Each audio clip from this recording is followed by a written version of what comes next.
बिस्मिल्लाहिर्रहमानिर्रहीम। दोस्तों, पाकिस्तान के आज़ाद कश्मीर में लोग सड़कों पर एहतजाज कर रहे हैं और उनके एहतजाज की वजह ये है कि वो चाहते हैं कि महंगाई में कमी की जाए।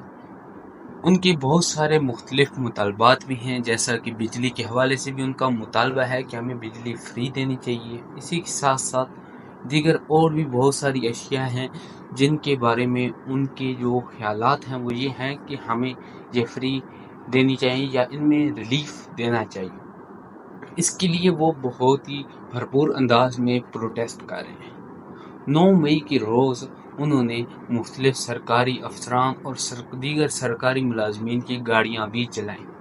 दोस्तों, हालात इस कदर नासाज हो गए कि वहाँ पर गवर्नमेंट ऑफ पाकिस्तान ने FC फ्रंटियर क्रॉप तैनात कर दी। दोस्तों, इसके बावजूद भी हालात नहीं संभले। इसके बावजूद कश्मीरी लोग एहतजाज कर रहे हैं।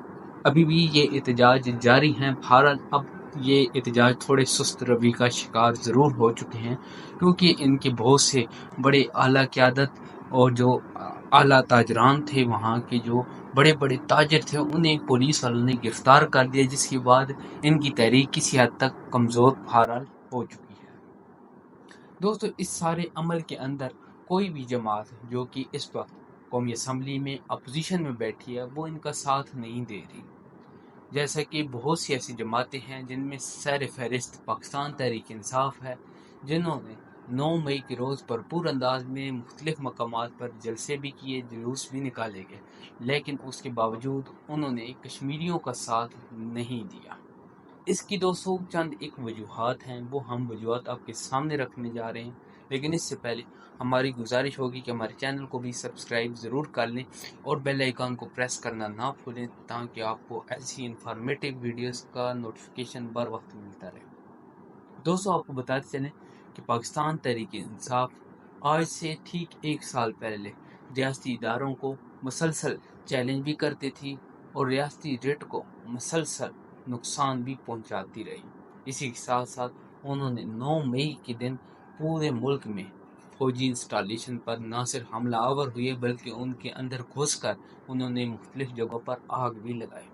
लेकिन आज ऐसा क्या हो गया कि पाकिस्तान तहरीक इंसाफ कश्मीरियों का साथ नहीं दे रही, हालांकि वो इनका साथ देकर अपनी मकबूलियत में मज़ीद इजाफा कर सकती हैं, कश्मीर के लिए इज़हार यकजहती भी हो सकती है।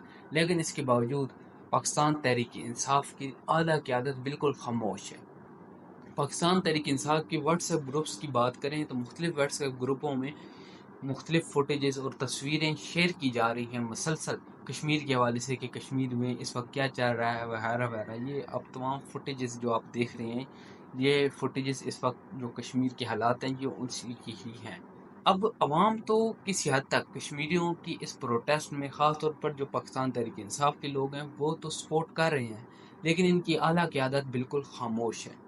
दोस्तों, उसकी वजह यह है कि आला क़यादत इनकी इस वक्त डील के चक्रों में, एक ऐसी डील जिसके ज़रिए एस्टेब्लिशमेंट और इमरान खान के दरमियान राब्ते कायम हो सके।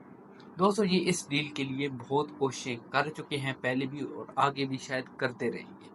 यानी कि अब ये तो तय है कि पाकिस्तान तहरीक इंसाफ के ख़िलाफ़ कुछ भी बड़ा इक़दाम होते भी हैं तो पाकिस्तान तहरीक इंसाफ की जानिब से वो रिएक्शन नहीं होगा जो आज से 1 साल पहले था।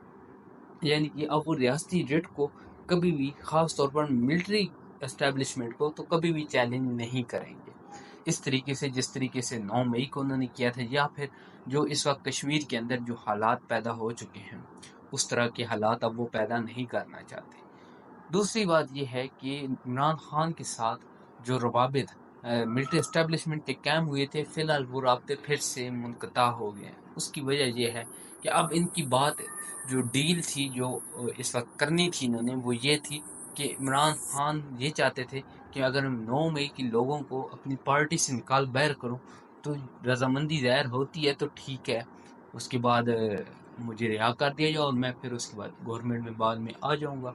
लेकिन मिलिट्री एस्टेब्लिशमेंट ये कहती है कि वो सबसे पहले माफ़ी मांगे। याद रहे कि 7 मई को DGHPR ने एक प्रेस कॉन्फ्रेंस की थी। इस प्रेस कॉन्फ्रेंस से भी तकरीबन कुछ अर्सा पहले ही एक सीनियर तजियाकार हैं اور دفاعی تجزیہ کار ہیں، انہوں نے ایک پرائیویٹ چینل کے اندر یہ بات واضح کی تھی کہ جو ملٹری اسٹیبلشمنٹ کا ریئیکشن ہے وہ یہ ہے کہ 9 مئی کو جو کچھ بھی پی ٹی آئی نے کیا تھا وہ اس سے معافی مانگے، اور عمران خان خود اس کی بارے میں معافی مانگے تو ہم رضامند ہیں، ہم اسے کیا کر دیں گے۔ بعد میں اب اعلانیہ طور پر 7 مئی کو D G A S P R نے باقاعدہ پریس کانفرنس کے اندر بھی واضح کر دی ہے یہ بات، اور ظاہر ہے اس بات کی یہ تصدیق بھی ہے کہ D G S P R نے بھی اب خود یہ بات کر دی ہے۔ یاد رہے کہ عمران خان ابھی فی الحال اس بات پر اٹکے ہوئی ہیں کہ ہمیں 9 مئی کی معافی نہیں مانگتا، لیکن 9 مئی کے جتنے بھی لوگ تھے جو اس چیز کے اندر تھے ملوث تھے، میں انہیں پارٹی سے نکال دیتا ہوں، لیکن ابھی تک یہ ڈیل طے نہیں ہو گئی۔ بہرحال ہو نہ ہو یہ اگلے سال تک یہ ڈیل ممکن ہے کہ یہ ڈیل طے ہو جائے گی، اور اسٹیبلشمنٹ کی مرضی کی ہی شاید یہ ڈیل ہوگی، اور اس کے بعد آگے شاید عمران خان ہمیں گورنمنٹ میں بھی اگلے سال تک ضرور نظر آ سکتے ہیں۔ ہاں البتہ یہ اب طے ہے کہ پاکستان تحریک انصاف اب ریاستی جٹ کو چیلنج کبھی بھی نہیں کرے گی۔ اب انہوں نے اپنی تقریروں کے اندر ہی ان تمام معاملات کو محدود کر دیا ہے، جیسا کہ آپ علی امین گنڈا پور، شیر افضل مروت، اسد کیسر کی مختلف تقریریں اور مختلف سپیچز آپ دیکھ سکتے ہیں کہ وہ باتیں ایسے کرتے ہیں جیسے کل ہی اسلام آباد اور راولپنڈی میں انقلاب برپا ہونے لگا ہے، لیکن حقیقت میں گراؤنڈ ریئلٹیز یہ ہے کہ وہ اب ایسا کچھ نہیں کرنے جا رہے۔ انہوں نے کشمیری عوام کا ساتھ دینا تو بہت دور کی بات، ان کے حق میں بات تک کرنا بھی انہوں نے گوارا نہیں سمجھا۔ دوستو امید کرتے ہیں کہ آپ کو ہماری یہ انفارمیٹیو ویڈیوز پسند آئی ہوگی۔ ویڈیو پسند آئی تو لائک اور شیئر ضرور کیجیے گا۔ اجازت دیجیے، اللہ حافظ۔